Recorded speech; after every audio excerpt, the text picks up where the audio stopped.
Welcome to Word of the Day. Today's word is Epicurean. Followers of the Greek philosopher Epicurus are also called Epicurean. Epicurus was a Greek philosopher who talked about happiness. His philosophy focused on what makes people happy. It can be food, it can be community.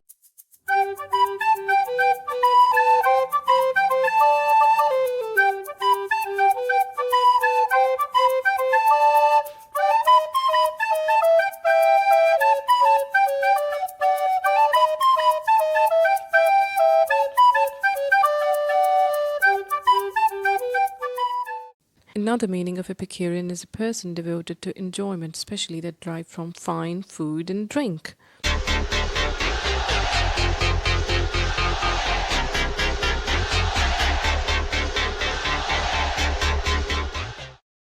So, a person who enjoys food and drink of high quality and knows a lot about it is epicure.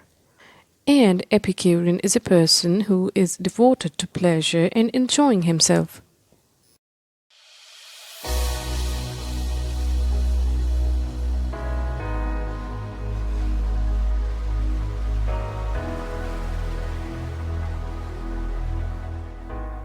Let's see its sentence. Bird watchers, Epicureans, and natural food lovers can all take pleasure in this garden. And this was Word of the Day. Please subscribe our channel and hit the bell icon to never miss any update.